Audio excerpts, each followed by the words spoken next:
Hello friends, வணக்கம் and welcome to my favourite recipes Tamil. இன்னைக்கு ஒரு சூப்பரான சைட் டிஷ் ரெசிபி பார்க்கலாம். நல்லா டேஸ்டா, நல்லா காரசாரமா தக்காளி தொக்கு எப்படி செய்யுதுன்னு பார்க்கலாம் வாங்க. தக்காளி தொக்கு செய்யறதுக்கு நம்ம ஃபர்ஸ்ட் பேன் வச்சுக்கலாம்.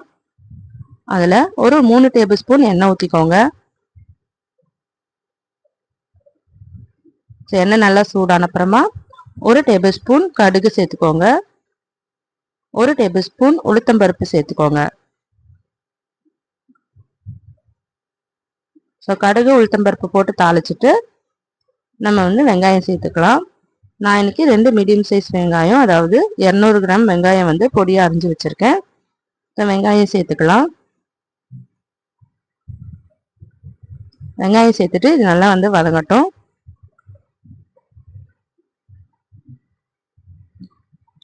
நீங்கள் இந்த தக்காளி தொக்கை இட்லி, தோசை, சப்பாத்தி, சாப்பாட்டு கூட எல்லாத்துக்குமே நம்ம வச்சு சாப்பிட்லாம். செம்ம டேஸ்டாக இருக்கும். வெங்காயம் நல்லா இந்த அளவுக்கு நல்லா கலர் சேஞ்ச் ஆகட்டும். இப்போ ஒரு 10 பல் பூண்டு சேர்த்துக்கோங்க. நீங்கள் முழுசாகவே உரிச்சு சேர்த்துக்கலாம். பொடியாக அரியணும்னு அவசியம் இல்லை. அப்புறம் தான் சாப்பிடும்போது நல்லா டேஸ்டாக இருக்கும்.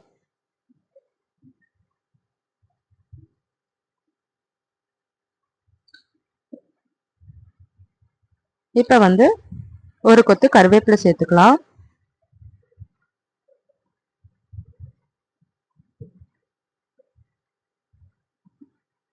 சேர்த்துட்டு ஒரு 2 பச்சை மிளகா பொடியா அரிஞ்சு சேர்த்துக்கோங்க.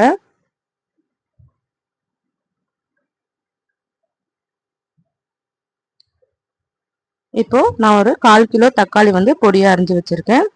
அதையும் இதுல சேர்த்துக்கலாம். வெங்காயம் நல்லா வதங்கட்டும். வதங்கின அப்புறமா தக்காளி சேர்த்துக்கோங்க.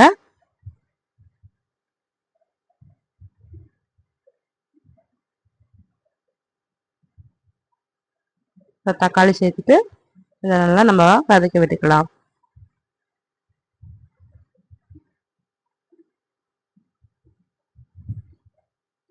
இது மூடி போட்டு கொஞ்ச நேரம் தக்காளி நல்லா வேக விடுங்க. தக்காளி நல்லா மசியணும். நல்லா மசிஞ்ச அப்புறமா நம்ம மசாலா சேர்த்துக்கலாம். 1 டேபிள் ஸ்பூன் தனி மிளகாத்தூள் சேர்த்துக்கோங்க. 1 டேபிள் ஸ்பூன் தனியாத்தூள் சேர்த்துக்கோங்க.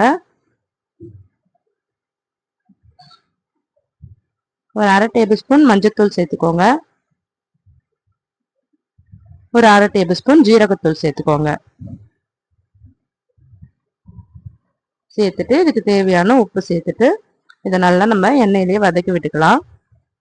நல்லா ஹை ஃப்ளேம் வச்சுட்டு 1 நிமிஷத்துக்கு நல்லா வதக்கி விட்டுக்கோங்க. அப்பதான் இந்த பச்சை வாசனைலாம் நல்லா போகும்.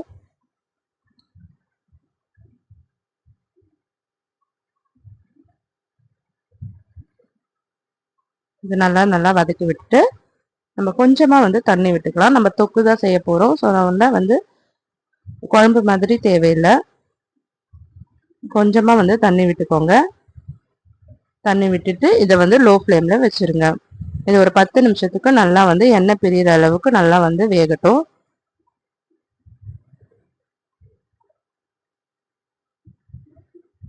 ஒரு 10 நிமிஷம் கழிச்சு நம்ம ஸ்டவ் ஆஃப் பண்ணிடலாம்.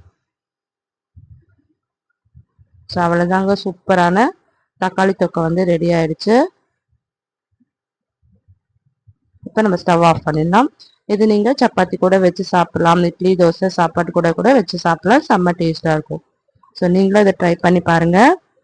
ட்ரை பண்ணிவிட்டு எப்படி இருந்ததுன்னு கமெண்ட் பண்ணுங்கள். இந்த வீடியோ உங்களுக்கு பிடிச்சிருந்துன்னா நம்ம சேனல் மை ஃபேவரட் ரெசிபிஸ் தமிழை சப்ஸ்கிரைப் பண்ணிக்கோங்க. லைக் பண்ணுங்கள், ஷேர் பண்ணுங்கள். தேங்க்யூ ஃபார் வாட்சிங்.